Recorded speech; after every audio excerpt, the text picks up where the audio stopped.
Okay, I want to point out that there's a raise hand feature at the bottom of the Zoom panel. So if you'd like to come in and give a comment or ask a question, if you use that raise hand feature, we can open your mic and you could come in and talk to Chef Durfee. I have a question for you, Chef Delphi.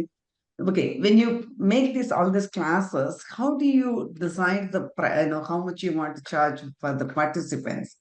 Because you have different levels, like you have 1 hour course, 4 hour course, pairings, and when you collaborate with other people, do they get a part of the proceeds, or how does it work? So that will give us some idea for our customers to see what they should do to do this kind of collaborations. Yeah. So, I mean, we're in San Francisco and so what we charge here is probably not the same that everybody would charge in other places. So, we kind of go based on what we find as, the going rate for activities, in terms of you could come here, but, we have a lot of, corporate, people in San Francisco who will come for an offsite, workshop event. And so the whole office will come here and I'll do chocolate truffle making with 10 or with 50 people. And so there's a set rate for the chocolate truffles class, and we have separate pricing for private events. And so whether it's people come to here, or they could also go on, for a visit to a museum, or they could go for some other, pottery making class, or, axe throwing, or whatever, these are the activities. And so we price ours at a similar level, so that we know when somebody walks in the door, we want to make sure that that they're having a good time. So we're giving them lots of things to taste and some pretty things to take home. So the chocolate truffle making class is $100, and that's an easy comparison to other activities that are happening in San Francisco. And that might be unrealistic for other places, but you can figure out what your price point is so that you can make money off of the activity. But some of the activities are not really like, I'm not necessarily trying to make a ton of money. We're trying to establish relationships and build goodwill with the clients who are coming, so that they'll come back and they'll buy more things along the way. So yeah, indeed, when we do a collaboration with somebody else, we either pay a set rate or we split profits. But when people are coming into when we're doing a collaboration, the collaboration taking place here. And so people will come, and so I'll pay my friend for his coffee or his whiskey and his knowledge, so that he comes here and then he meets our guests, and then they will go to his coffee shop. And so hopefully we're getting double the value, because we're helping each other out. So I meet some of his people and he meets our people, and and we hope that is in the end really where the real benefit is.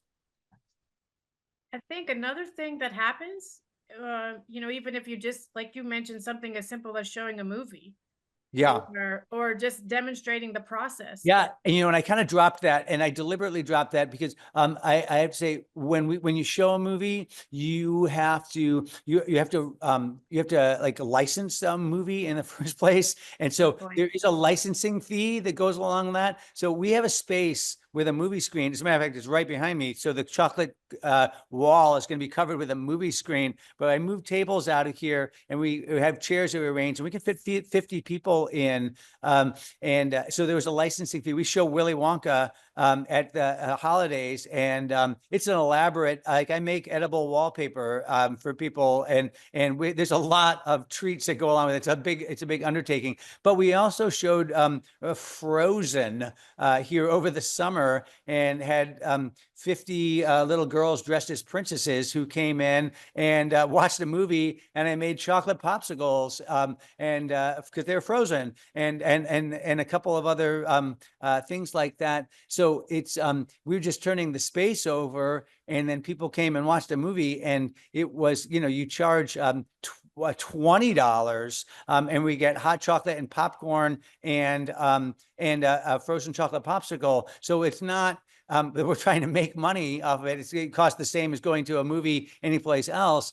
But we had all the parents who came also, and they're doing something.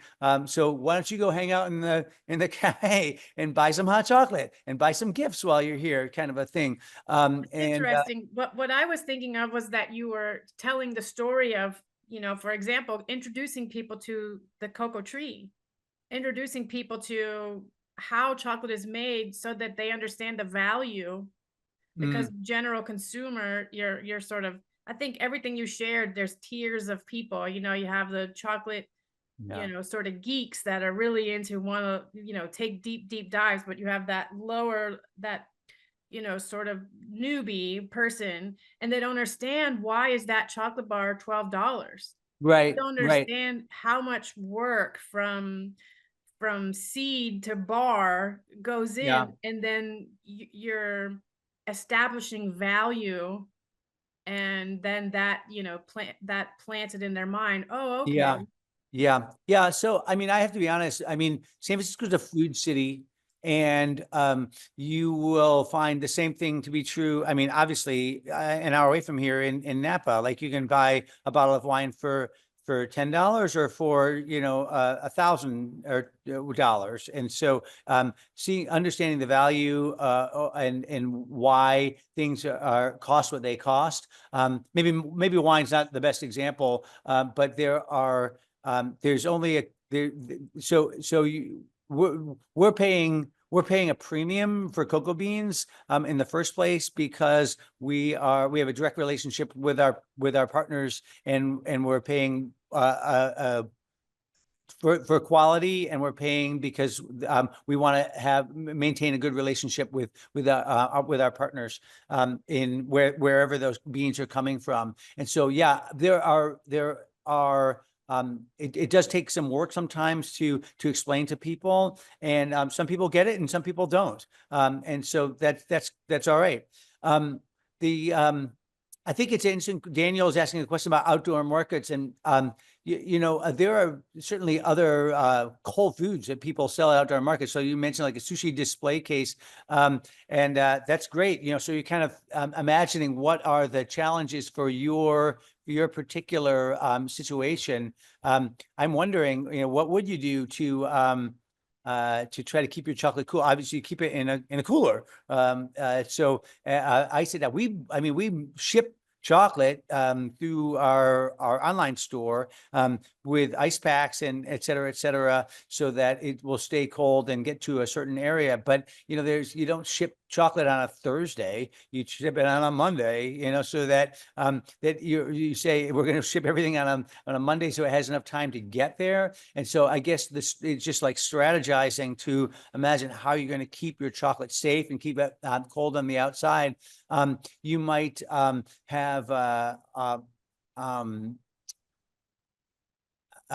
different a series of challenges that I don't have the answer, but I think that obviously you're working towards it right now. The idea of a cold case, of a sushi display case, seems good. I mean, the bar, I guess our bars, I'm not showing off anything. Our packaging is the show off, and the bars, they all look alike, right? So you don't need to have an unwrapped bar that is showing off. Look at these things that are stuck in there. Like, this has raisins, or this has got like, whatever, acai berries and ghost peppers and things like that, because I'm not trying to attract people's attention in that same way. But if you have an idea of how you can show off what it is that you want people to be attracted to, and then have samples, I recognize that not everybody is going to be serving things from the inside.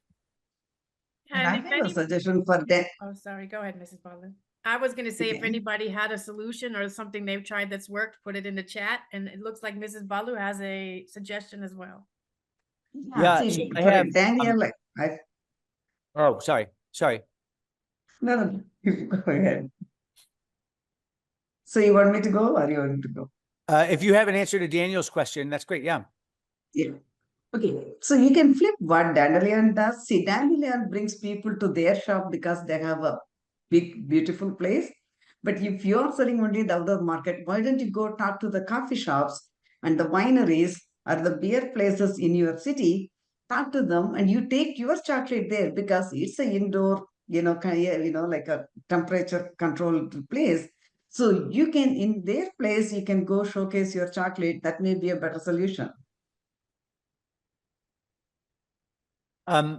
We have a factory and people come here. We have an online store, and then there are other folks who and then actually our bars are at a couple of other stores in the neighborhood. Mostly it comes through our own store.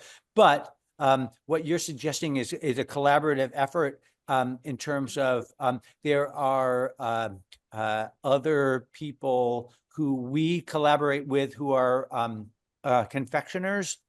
And so while we have our own confectionery team here that makes truffles and caramels and pralines and things of that nature, we also work with other chocolate makers. And so, for example, we have Michael's Chocolate in Oakland takes dandelion chocolate and then uses that for a collection of liquor themed bonbons that he sells and that we sell. And so it's a collaboration, and we see it from two different areas. So perhaps the idea of working with somebody else. So for example, you mentioned a coffee shop, and that would mean going to that coffee roaster and saying, hey, I could take some of your coffee beans and we could work together to make a mocha. I can take your coffee beans and we can do a chocolate covered espresso, dragé that we could sell together. You could sell it in your shop, and maybe you want to sell other things for us as well. Somebody asked about hot chocolate. We have a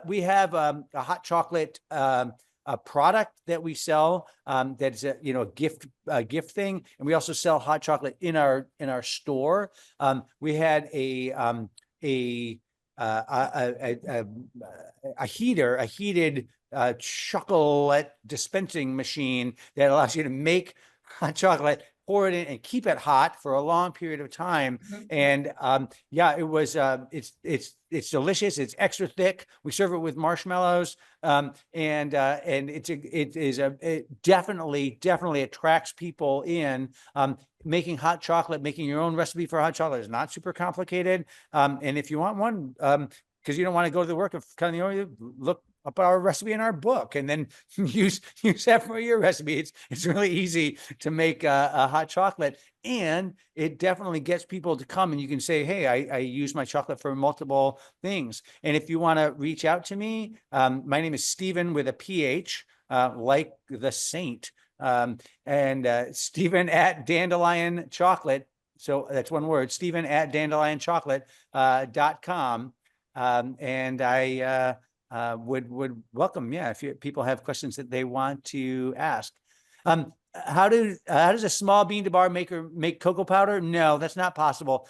In order to make cocoa powder, you have to grind up your chocolate completely to make, in a melanger. And then you would extract in a tool called a cocoa butter press. You would compress it and isolate the cocoa butter from it, and then the byproduct, the leftover defatted solids, would be ground up to make cocoa powder. That type of technology is expensive, and so we don't have anything like that here. We don't have any cocoa powder. We don't make cocoa powder. We don't use cocoa powder, and we don't use cocoa butter either, right? So we have chocolate, and we use our chocolate. So it's that's a challenge when you're baking, because you have to accommodate for the sugar that's in the chocolate and the fat that's in the chocolate when you're looking at a recipe. Yes, the hot chocolate in the heated vat requires continuous stirring, and it is a machine that does that. It is a hot chocolate specific machine that that has a heated water jacket on the outside, and it is continuously stirred, and then you just open up a nozzle to draw the excess out. Yeah. How do you make hot cocoa mix? So hot cocoa is different from hot chocolate because it starts with cocoa, and a hot cocoa mix, like the kind you tear open from an envelope when you're camping, is made from cocoa powder and sugar and dried milk powder and vanilla powder that's added to it. And then, of course, in a commercial mix, it has to be shelf stable, and so there's a bunch of other stuff that would go into that. But at the heart of it, when you make hot cocoa, if you think about look in a cookbook, like The Joy of Cooking, and it will say take 2 tablespoons of cocoa and 2 tablespoons of sugar, and then add hot milk to it. And so you can just take the milk and reduce that to a powdered milk and blend it up, and then have something you would add water to. The make and model of the machine, it's called a Choco Lady, and I don't remember how that's spelled, but I think it's like CIOC. And you just have to look it up, Choco Lady. I don't know. We only bring it out for festivals, and so right now it's put away. Right. Pre-grinder to grind milk chocolate bars to make hot chocolate mix. Yeah, hot chocolate is making hot chocolate is a lot different from making hot cocoa, right? So you grind up hot chocolate. We grind up our chocolate by taking untempered chocolate. I mean, taking the bars that are untempered and just pouring it out into a tub and allowing it to solidify, and then whacking it with a hammer and then grinding it up. But a Cocoa Town pre-grinder is like perfect thing to make chocolate. And then we have different origin specific hot chocolates that are available to get in that we sell as gift things. In the factory, we have a couple of different hot chocolates that we sell here in our cafes. So one is classic, and one is sort of spiced, and one is sort of extra thick. Yeah. Untempered's the key. Thanks, Daniel. I'd like to invite the audience, if you have some ideas and you want to, sort of lend to the conversation to help, your fellow attendees. Yeah. Yeah, I see a hand up. Very exciting. Let's see. Who is that? That's Nick Davis. All right. Nick, I've opened your mic. Hi, Chef. I spoke to you very briefly and was saying how much I enjoyed watching you on Instagram with your hot chocolate recipe. To taste it was even better. So I just want to say it was so incredibly glorious and thick. And it's really interesting how many people are talking about hot chocolate. It's definitely a thing. So big up your recipe, and thanks for joining Cocoa Town today. Thank you. I appreciate that very much. It is extra thick. We have we have hot chocolate in a jar. It's a beautiful little jar for takeaway, and essentially you can follow the recipe and make a conventional hot chocolate, or you can use like twice as much of the chocolate and make it extra thick, which is what we were serving. And it's a small portion. It's the same amount. Basically you could add more milk to it and make a big portion, or you can reduce it and make a small portion. The same amount of chocolate is going into each one. You're just getting like half of it. And thank you very, very much for the feedback. We have a book. I mean, I'm not like here to sell our book or whatever, but it is a great book, and it has lots of really useful information for business people and recipes. And the recipes are made with chocolate, not cocoa powder. And so that's definitely is a lot of work, to kind of kind of figure out how to go through those and a lot of sort of practice. So it's sort of helpful in that size. The serving size, it's like a Dixie cup, whatever that is, like 2 ounces. I think it's 2 ounces. I don't know. It's small. Anyway. Like an I espresso think it's cup only 1 or ounce. Demi-tasse It's, a, cup, Yeah. right? it's 1 ounce because it's very thick and very filling. You cannot, more than that, you cannot even drink it. Yeah. It's so concentrated. Yeah. So Anne's got a question about cocoa butter and chocolate. So Anne, we don't use cocoa butter in the chocolate. It's all like strictly cocoa beans and sugar. And when you add cocoa butter to augment the naturally occurring cocoa butter in your cocoa beans, your chocolate will admittedly be more fluid and easier to work with, easier for molding and things like that. And so it's definitely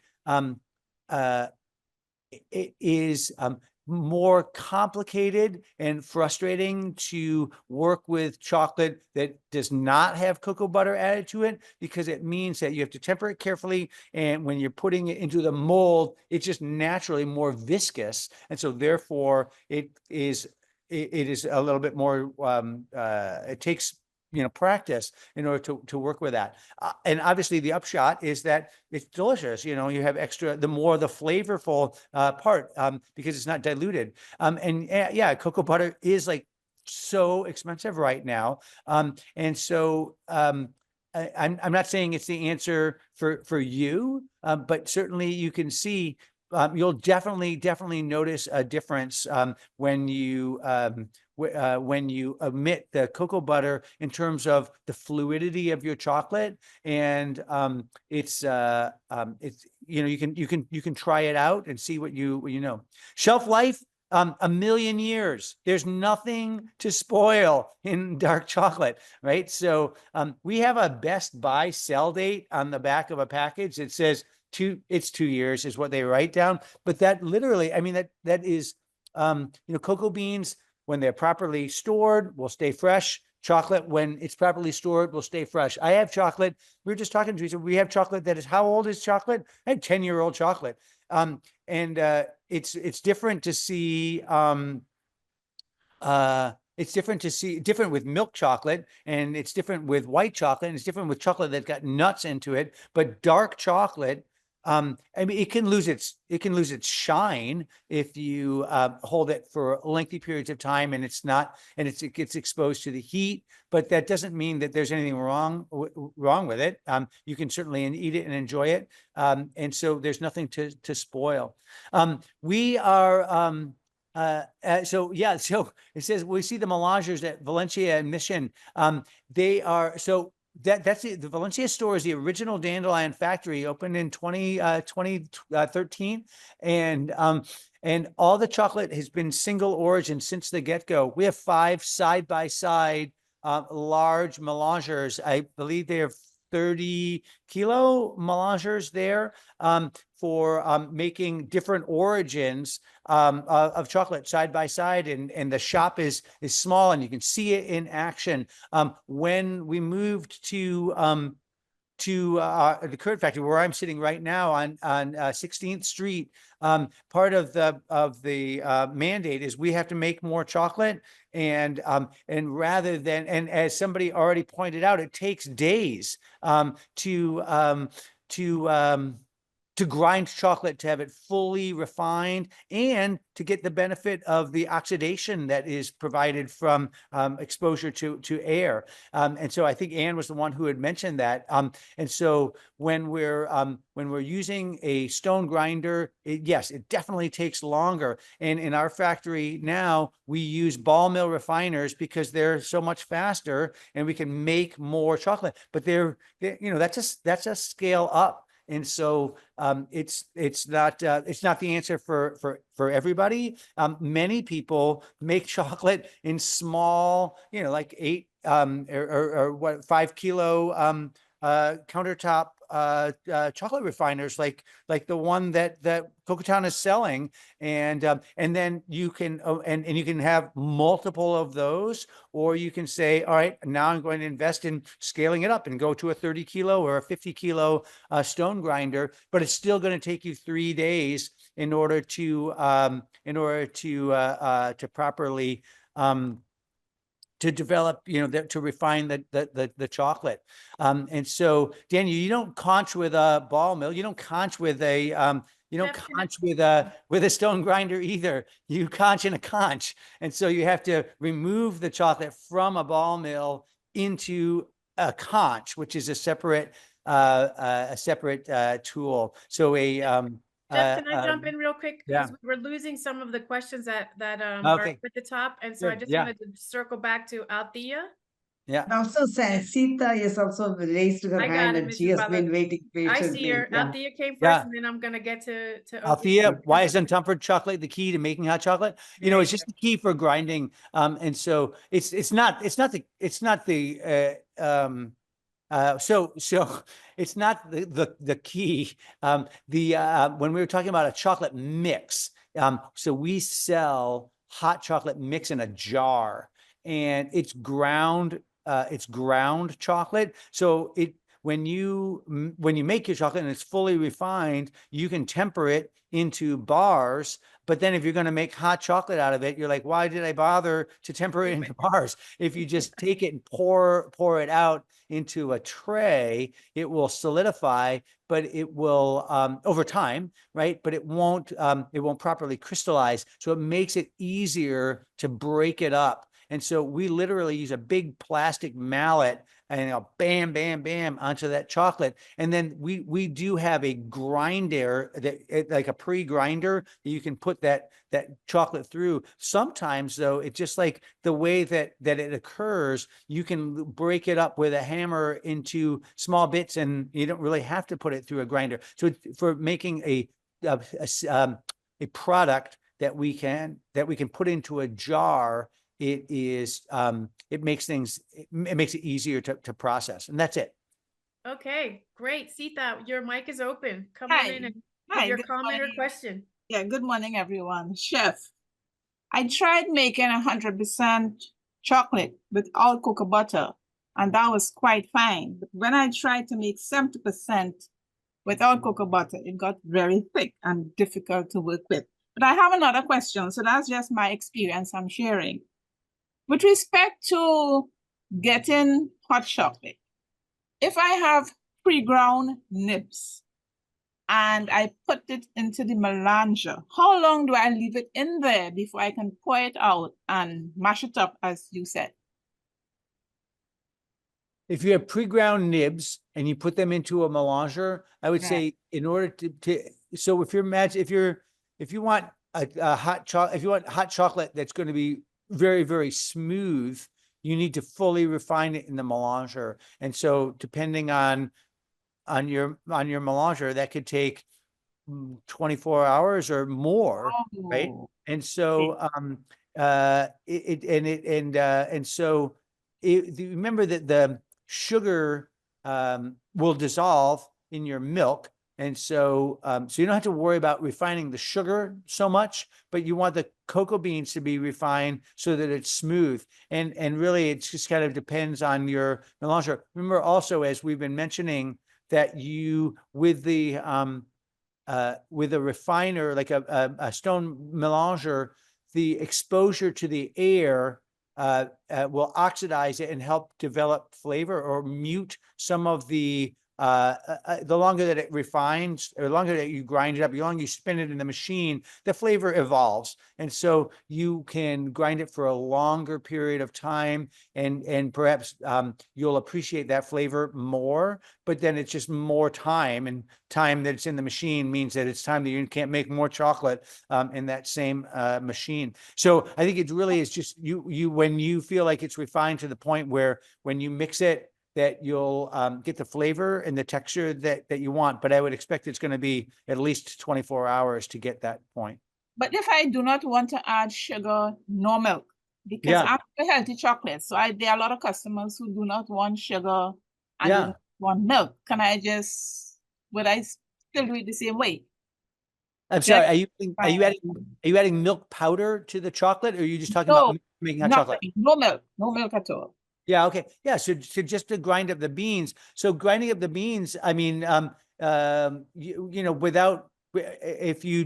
when you add sugar, it takes it longer because you're just grinding it more and more solid. And then it's just more work for the machine to grind up solid. So if you eliminate that, then you got like, the distribution is 50% solid and 50% fat. So it will grind up faster.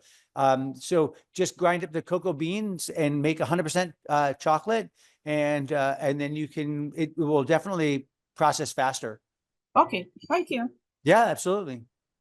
I have one quick question following up to Sita's question. I know ball mill grinds faster, but still you're conching. So how long you're conching in the conching machine before you make it to a bar?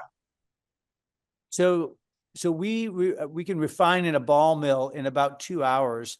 And then Okay. each origin is unique in the amount of time that it spends in the conch. And so that can be between like maybe 10 hours and 18 hours.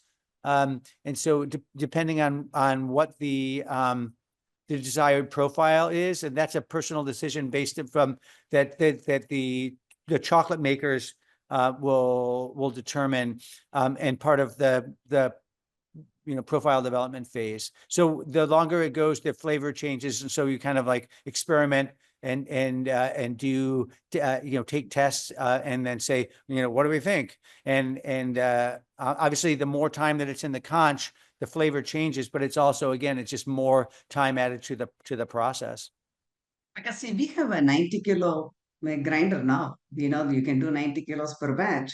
And if you're just using the cocoa nibs, like if you use it as just even the cocoa nibs, it takes only less than 18 hours to finish grinding and conching at the same time.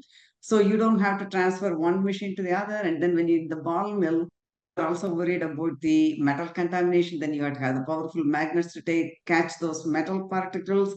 And then you are putting in a conching. So you are transferring constantly, goes from one to other. Then also when you're doing different origins, how do you clean the ball mills between the batches, like to prevent contamination? Because in the stone mill, it's easy to clean, right? But in the ball mill, does it matter, or they just keep using different origins and then they don't worry about like mixing the flavors? No, we have obviously we have strategies and plan for that because we're a single origin chocolate maker, and so when you're so there's of course there's pluses and minuses for all ways of using machines. And so you can use a stone grinder and you can use a ball mill, and they each have their own benefits. But yeah, we empty out the machine and we purge it in between batches. And so when you're switching from origin to origin, you have to come up with a strategy for how you're going to maintain your single origin. But getting back to the questions that are on here on the list, when you're making chocolate in a stone grinder, it's recommended to refine the nibs until they're smooth before adding the sugar. And there's not a set. It says, are you waiting 24 hours? So there's not a set agreed upon concept as far as that goes, and it really is depending on your taste profile and what you're trying to accomplish. But you should grind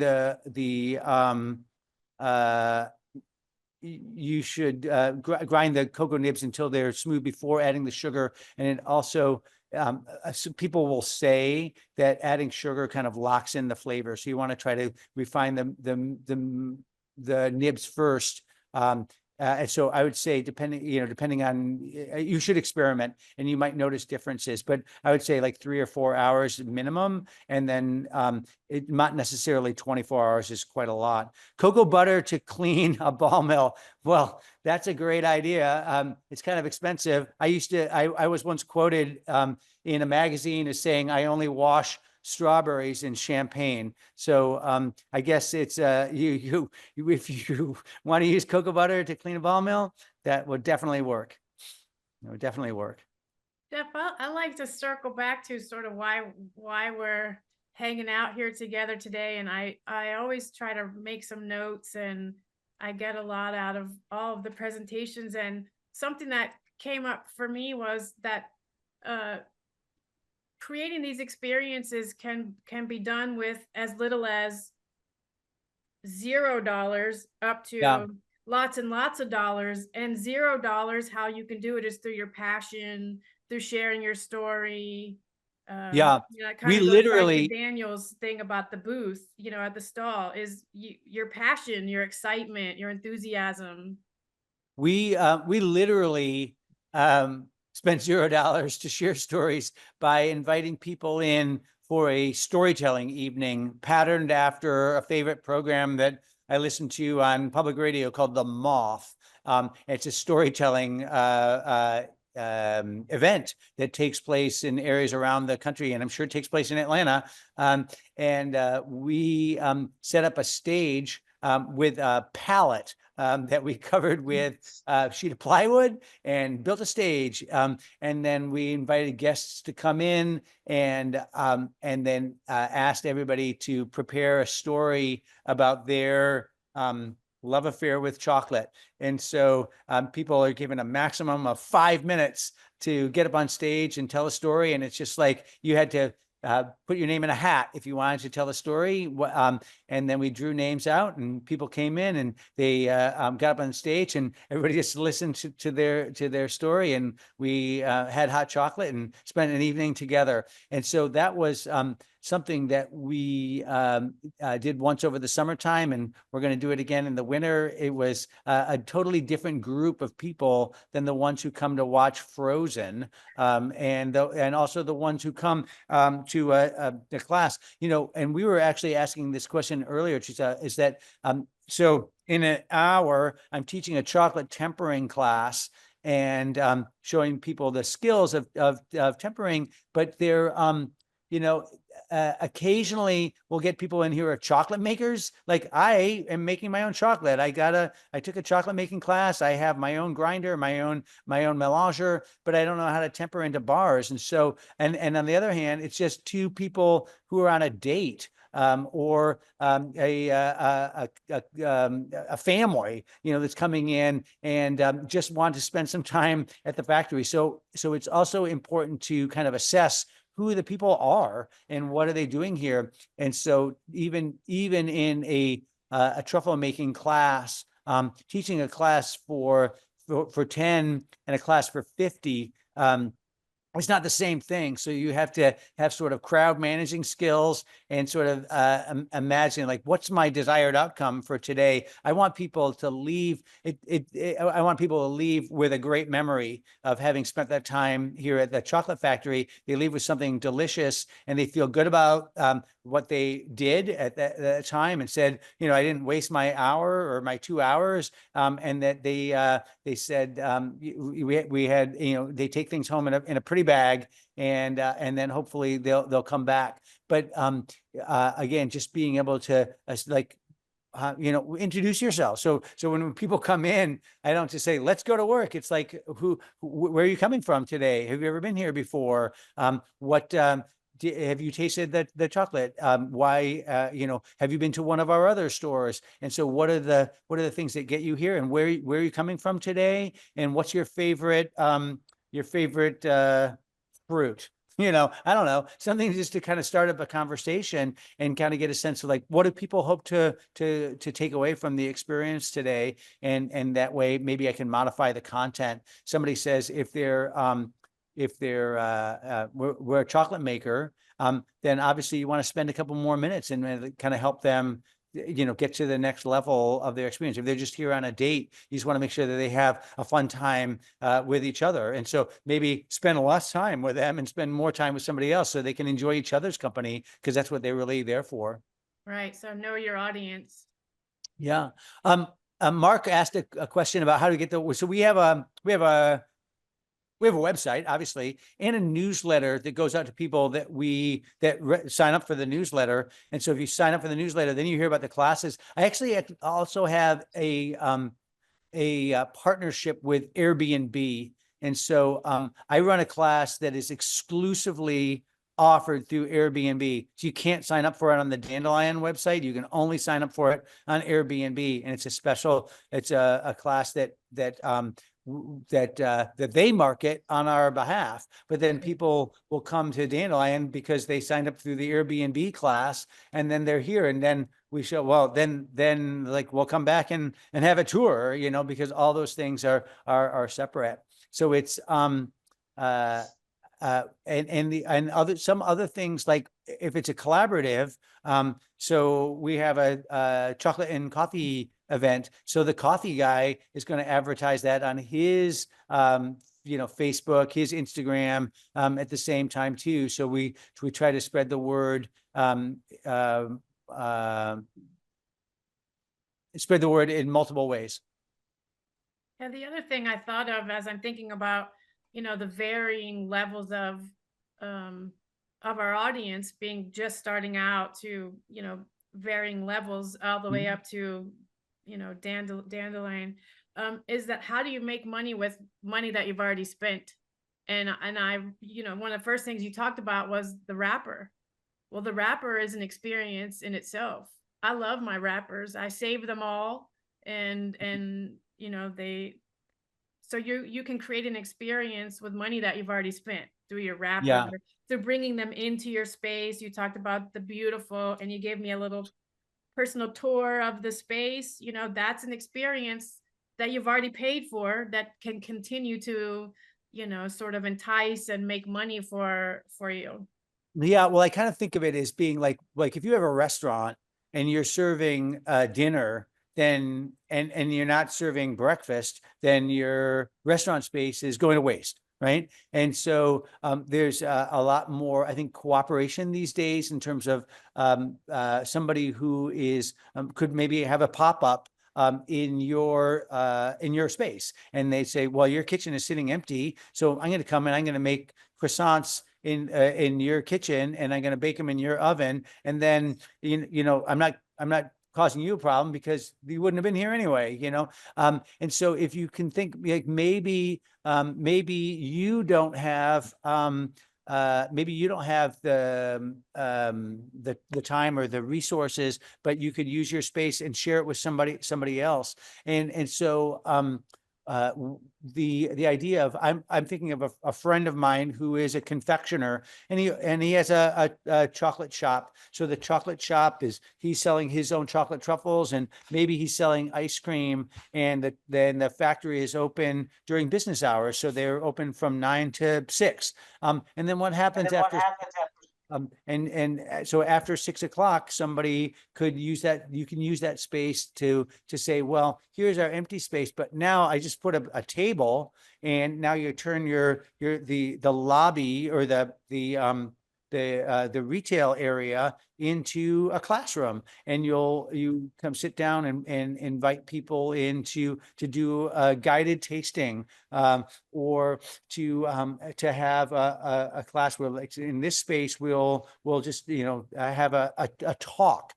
So we'll invite a couple of other people in, or you do a collaboration with somebody else. So thinking of just sort of ways to bring people in outside of business hours is just another idea. I had the space, so we're able to do things during business hours, but not everybody else has all that space or has all those resources. So I guess the point that we were hoping to share is that outside of what is your strict business model, there's ways to sort of expand and use it as an educational opportunity, so you can share something with guests that will then excite them for the idea of coming back.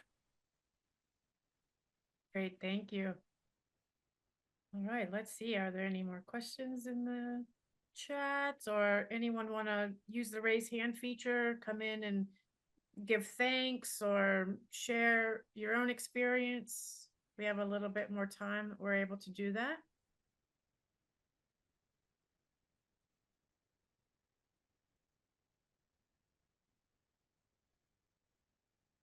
We have a marketing team. Yes. Yes.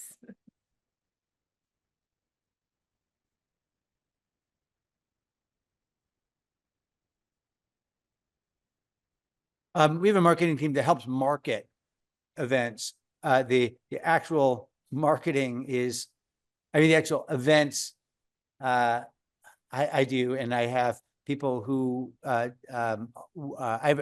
tours are actually led by, we don't have like tour guides in particular, but they're all people who work in some other capacity in the factory. So a barista or a chocolate maker or one of the folks in the confectionery team. And so when you're taking a tour of the factory, you can actually have a tour that would perhaps have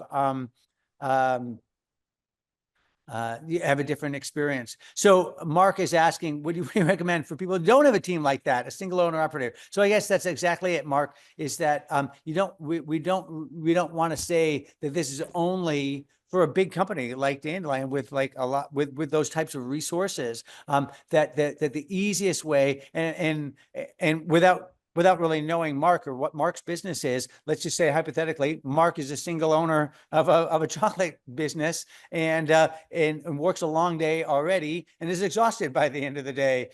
So we're thinking about so the simplest, the first thing that I would suggest is to say that people who come to your business already are coming in, and if you can get them to come back by saying, let's think about what it is that we already do. We're making confections, or we're a chocolate maker, and get them involved in that process, which is like, how do I make chocolate confections? What are the steps? And it could be like a workshop on in saying, like, here are the things that we do, like these are where my molds come from, this is how you have to pour chocolate into a mold, and perhaps kind of guide people through on a workshop. Or you say, I'm going to get somebody else to do the work for me. And so when I say somebody else do the work for me, I'm saying, for example, when I have a collaborator with a project, I say, we're going to do this pairing of chocolate and something else. And so we'll have, I had a string trio came into the factory a week ago and set up and played music. And we listened to the music that they played and then paired that with different chocolatey things. So in this instance, it was, we're going to listen to this music, and it was a theme and variation on a cello fugue by Bach. And so I prepared a theme and variation of items that were made with the same origin chocolate, which was a cookie, a hot chocolate, and a something else. And so we just tasted the things that we already had while somebody else played the music. And so it was, here's an experience that didn't really take me extra, well, it did, because I made a lot of things, but it didn't have to, because we could make a few things. And or having somebody come in to have a talk, and say, so we're going to get together with some other people who are in a similar business and talk about what it is we do and what they do, and then just share some products that we've made already as little treats along the way. So I guess we're saying that I don't expect everybody to be able to do all the same things that we're doing, but we have some things that are successful and some things that are not. Not all the ideas that we ran with were successful ideas. And sometimes I'll have a class and 2 people will come, and that's depressing, and you want to have a full room. And so you think, well, what did I do wrong? Did I not give enough lead time, or was it just a dumb idea in the first place? And so obviously with a class like with the chocolate truffle class that we lead, like, we nailed that. And I do that several times a week. And it's a money-making class for sure, that people come in and they buy a spot in the class, and we just show them, this is how you make, chocolate truffles, and they're hand shaped. So it's something that you don't expect to have People have molds and it doesn't take a long time. We can stretch it out into an hour and a half, or it could literally be done in less than an hour if we needed to. So it's an adaptable thing, and people walk away with a delicious treat at the end of the day. If it's okay, I'd like to share something to Mark's question. I visited, we were talking about them earlier, French Broad Chocolate in Asheville, and they have basically a self-guided tour. Along the walls are pictures of cocoa farms and the process and the machines, and they have a big window where you can look in and see the process happening, and you really just you take yourself on the tour. So they do have someone behind a counter, but you're also able to, take yourself, do a self-guided tour. It's set up so that you can have an experience without having the extra manpower. Yeah. We also mentioned that French Broad is in Asheville and really suffered a devastating loss in the recent hurricane that's there. And if anybody wants to buy some early Christmas presents, I would invite you to please go on to their website at French Broad in Asheville, North Carolina, and buy some chocolate from them because they could use some help at a time like this.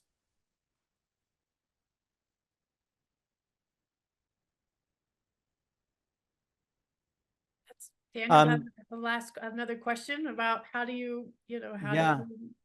So our entry level tour, right, is $20. And so when people come in, we're sharing lots of tastes of chocolate. So you can walk into the factory or walk into the retail store, and all of the chocolate is cut up into little sample pieces. And so you can have a taste of the chocolate before you buy it. Yeah, our chocolate is more expensive, and it's not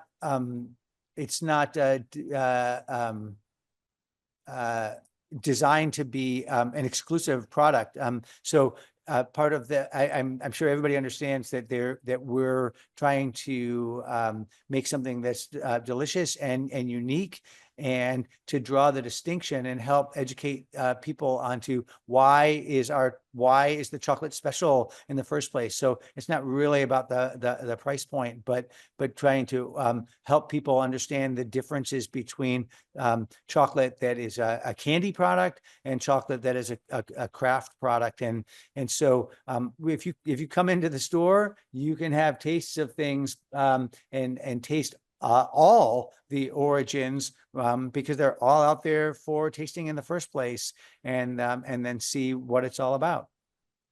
People who come into the shop and ask questions of the baristas, for example, you can get a hot chocolate, and the hot chocolate is a great way to introduce people to the idea of what is craft chocolate in the first place. So we have whatever is the cost of a cup of hot chocolate, $5, I think, means that you can have a taste of craft chocolate right then and there. And then with a taste, go sit down in the cafe and experience the beauty of the dining room, and see the roasters right through the glass window, and have an experience that doesn't mean that you have to spend $12 to buy a bar. And that person that can't afford the $12 bar but came in and got a beautiful experience is going to go out and tell all their friends, and somebody in that friend group is going to be able to come in and buy the $12 bar. Yeah. So you got a walking billboard. There you go. Yeah. Okay, we're getting near the top of the hour, so last chance.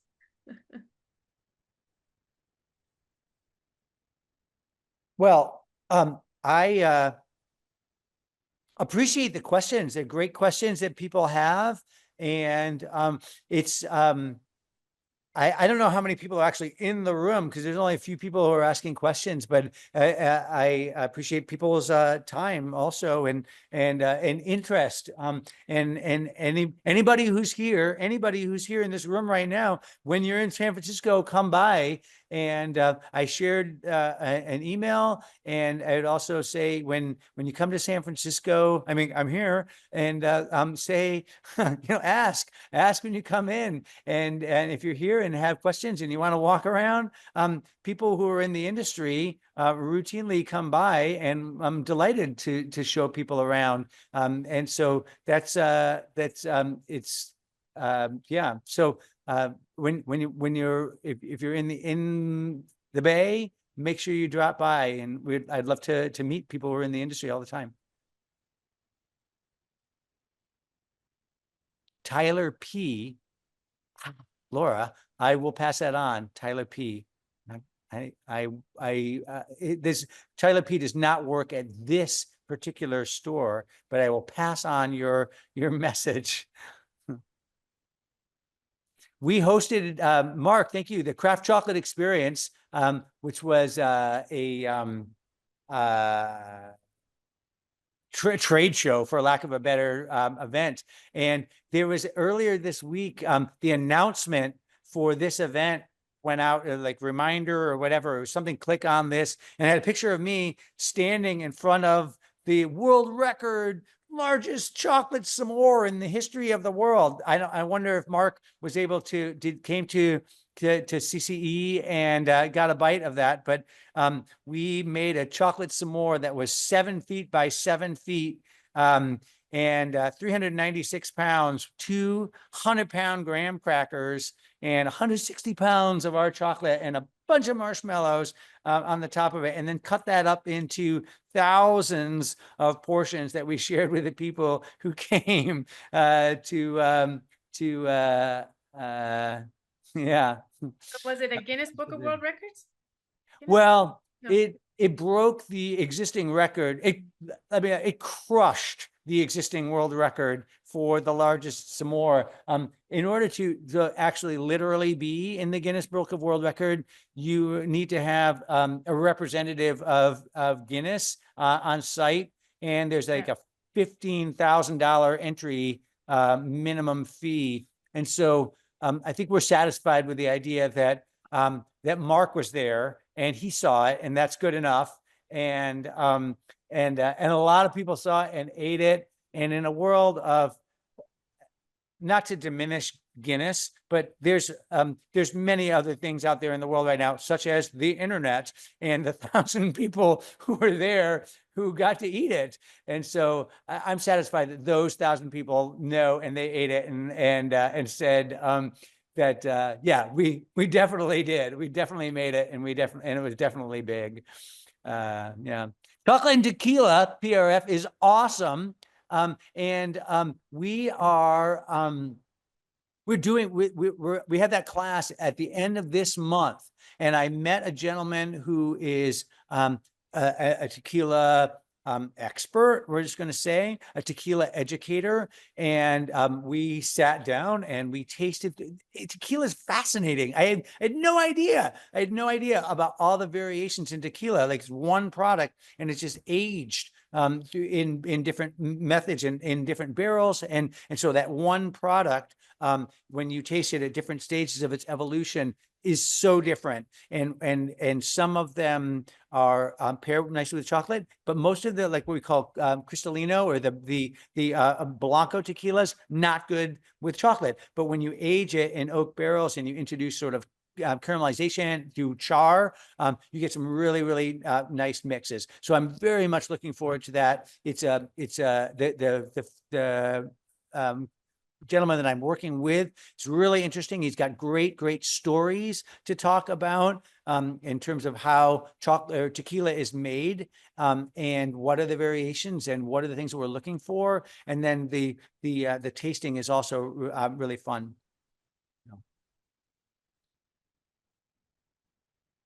Okay, last chance. We're getting near the top of the hour. I just want to say I brought up Guinness because we did a webinar from Venezuela, and we learned all about what it takes to get a Guinness record, and it's a Yeah. lot. It's not only do you have to do everything that you did, not to diminish your record, just Yeah. I brought it up because it's Yeah. fascinating, Yeah. you know, that Guinness thing. Yeah. It also took a lot of money because you had to Yes, pay it them took a the lot of fee. money. Yeah. Backed by the Venezuelan government. There you go. Yeah, it took a lot of money. Okay, we have All right. Mrs. Butler, do you want to jump in and give thanks and? looks Yeah, like- I think, we thank you for all your time.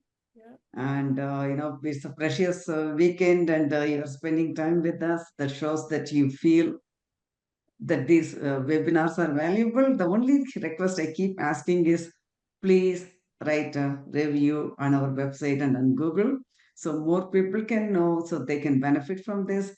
Please take 2 minutes of your time. We know like a chef is giving 3 hours of his time and also time to prepare this. And Teresa and our team works hard to bring this, sending your multiple notifications and other things. Organizing it's not easy, but please take 2 minutes, write a review. It goes a long way. It keeps our team motivated. It feels good for the people who are donating their time, like chef, all they want to hear is that this webinar was useful and what you learned.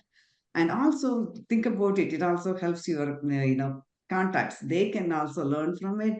So that's the only help I need. And then go enjoy rest of your day. Loka samasta sukhino bhavantu.